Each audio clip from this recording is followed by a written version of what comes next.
Hi எல்லாருக்கும் வணக்கம். இன்றைக்கி நம்ம சேனலில் என்ன பார்க்க போகிறோன்னா கிட்ஸ் ஸ்பெஷல் ரெசிபி தான் dorayaki pancake. ரொம்ப பிடிச்ச ரெசிபி. குழந்தைங்களுக்கு டோரேமானோட ஸ்பெஷல் ஸ்நாக்ஸ். இதில் எப்போவுமே சாக்லேட் ஸ்ப்ரெட் பண்ணுவாங்க, இதுக்கு பதிலாக நம்ம கோகோனட் யூஸ் பண்ணுறோம். dorayaki ரெசிபி எப்படி செய்யலான்னு பார்க்கலாம். இதுக்கு தேவையான பொருட்கள் என்னென்னு பார்த்தா, தேங்காய் ஒரு அரை முடி நல்லா துருவி எடுத்துக்கணும், 1 கப் வெல்லம் துருவி எடுத்துக்கலாம், தேன் 3 கரண்டி, சர்க்கரை 1 கரண்டி, 2 முட்டை, ஒரு அரை கிளாஸ் பால். இப்போ பேன்கேக் செய்கிறதுக்கு நான் ஒரு பவுலில் 2 முட்டை உடச்சி எடுத்துக்கிறேன். அதை நல்லா மிக்ஸ் பண்ணிக்கலாம். மிக்ஸ் பண்ணிவிட்டு இப்போ இதுக்கு தேவையான சர்க்கரை நான் 1 கரண்டி சர்க்கரை எடுத்துக்கிறேன். கூடவே ஒரு அரை டம்ளர் பாலை அது கூட சேர்த்து நல்லா மிக்ஸ் பண்ணி எடுத்துக்கணும். தேன் 3 கரண்டி ஊற்றிக்கலாம்.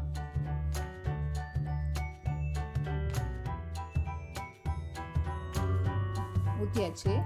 இது கூடவே ஒரு 1/4 கப் மைதா மாவை ஆட் பண்ணிக்கணும்.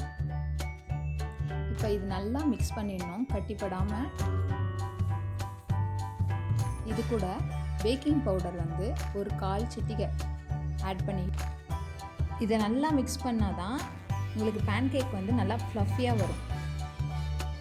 இந்த பேட்டர் நல்லா இந்த கன்சிஸ்டன்சியில் வரணும். ஸ்வீட் கோகோனட் ஸ்டஃப் எப்படி செய்யணும்னு பார்க்கலாம். ஒரு கடாயில் துருவின வெல்லத்தை ஆட் பண்ணிக்கிறேன்.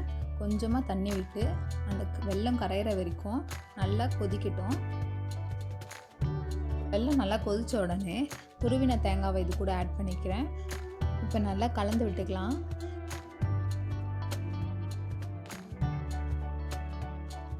இது கொஞ்சம் நேரம் ஆறட்டும். இப்போ பேன்கேக் செஞ்சிடலாம்.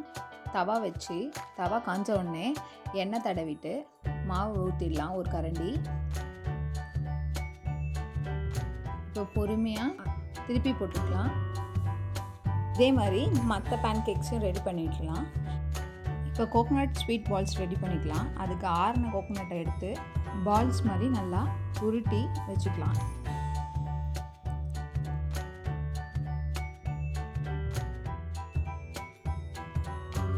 இப்போ ஒரு பேன்கேக் எடுத்து இந்த பால்ஸை அது மேலே நல்லா ஸ்ப்ரெட் பண்ணி விட்டால் எல்லா இடமும் நல்லா தட்டிக்கணும். நல்லா இன்னொரு பேன்கேக் எடுத்து அது மேலே ப்ளேஸ் பண்ணிவிட்டு வச்சா நம்ம டோரையாக்கி ரெடி ஆகிடும். இதை சாக்லேட் ஸ்ப்ரெட் வச்சு யூஸ் பண்ணுவாங்க. அதுக்கு பதிலாக நம்ம இன்னோவேட்டிவாக ஒரு கோகோனட் வச்சு நம்ம செஞ்சுருக்கோம். இது குழந்தைங்களுக்கு கண்டிப்பாக பிடிக்கும். உங்கள் குழந்தை வீட்டில் சாப்பிட்லன்னா கண்டிப்பாக இதை செஞ்சு கொடுங்க, கண்டிப்பாக சாப்பிட்டுடுவாங்க. அதே மாதிரி இன்னொரு வாட்டி செஞ்சு தாங்கன்னு கேட்பாங்க. அந்தளவுக்கு இது டேஸ்ட்டாக இருக்கும்.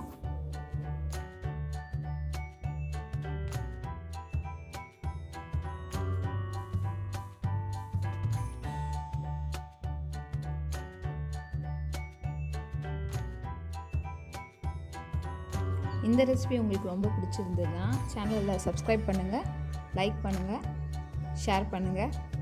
அதே மாதிரி இன்னும் பல ரெசிபிகளை நம்ம சேனலில் போடுவோம். கண்டிப்பாக மறக்காமல் பாருங்கள். நன்றி.